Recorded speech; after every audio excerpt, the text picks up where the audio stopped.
So, we start cooking. Ang ating ingredients ay potato, onion, egg, at saka tuna, in can, at saka itong powdered pimenta. And so, start cooking. So, now, i-slice natin ang ating potato into small, thin pieces para madali siyang maluto. Yan. Maninipis lang siya.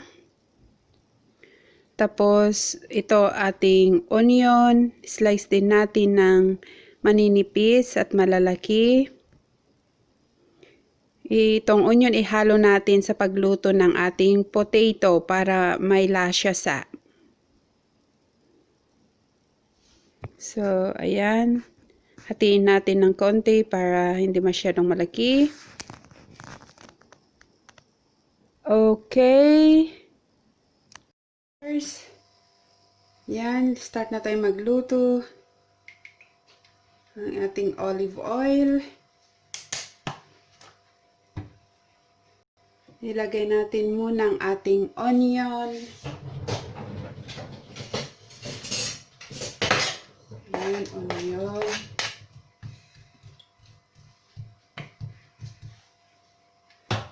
Isabay natin ang ating potato. I-fry natin muna siya. Para half cook lang siya muna. Half cook. Ipa-half cook natin siya. Ayan. Dahan-dahan lang sa pagluto. Ayan. Takpan natin siya.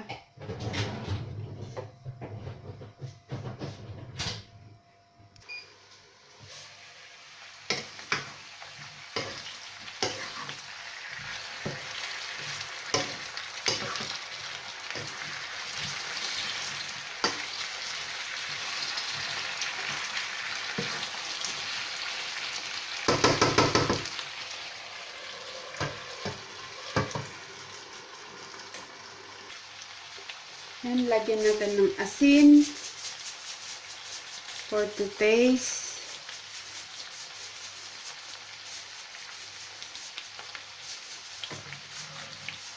Yan. At saka paminta.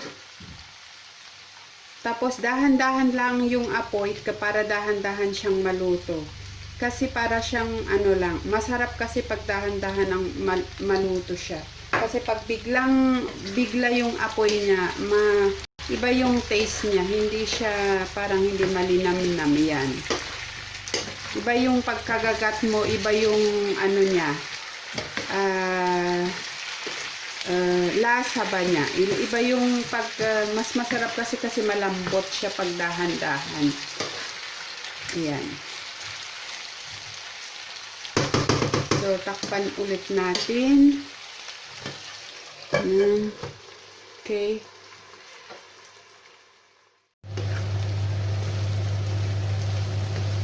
So, ayan, na half cook na siyang naluto. So, iset aside natin para lumamig siya muna. Ayan, set aside natin para lumamig. Now, ang ating itlog naman, ang ating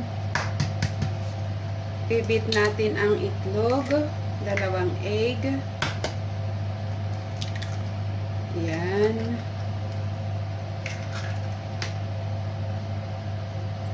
Okay.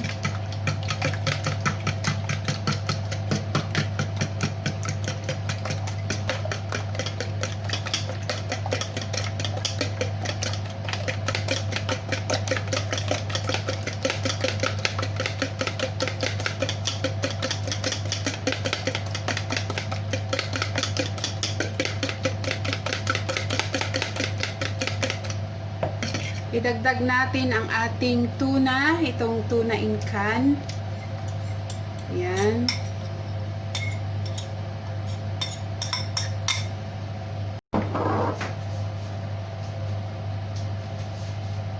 Tapos lagyan natin ng konting asin.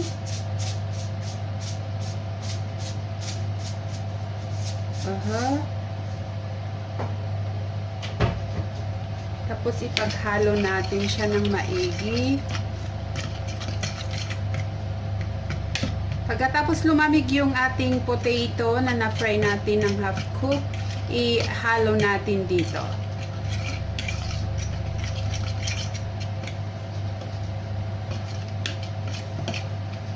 Ayan siya.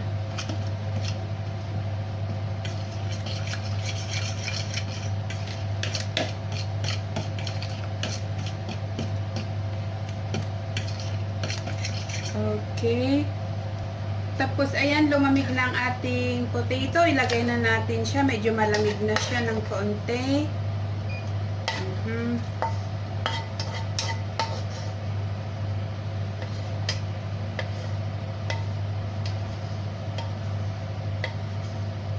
Ayan.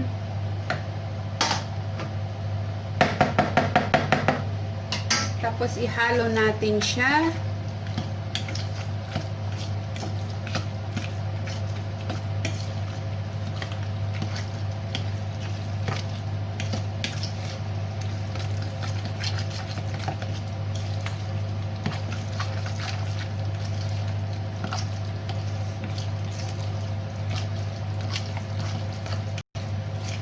Okay, ito na siya, oh.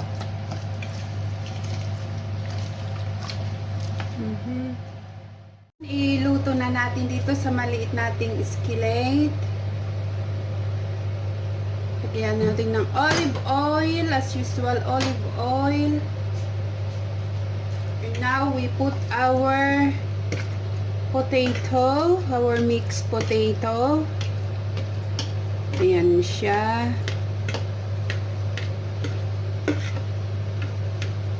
Ayan.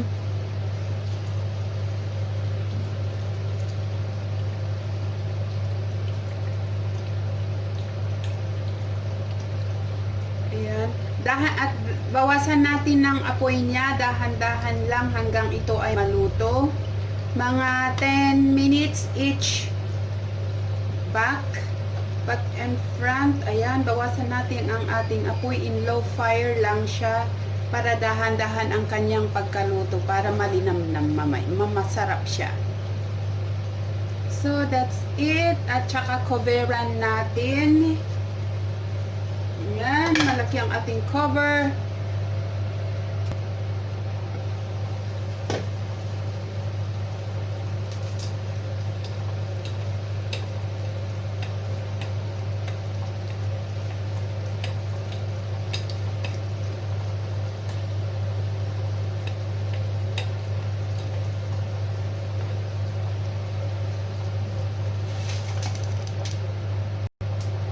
So, ayan, after 10 minutes,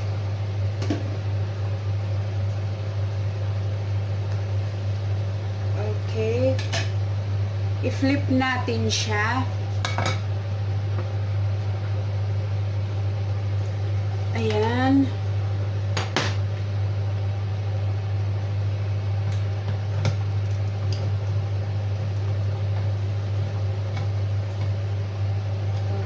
Siya.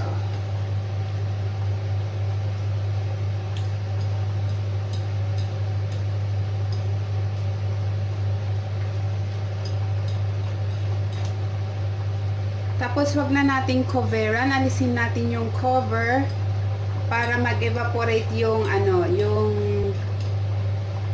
tubig. Kaya natin ulit siya ng mga 10 minutes. Ganyan. Finish cooking our tuna potato omelette. Yan siya.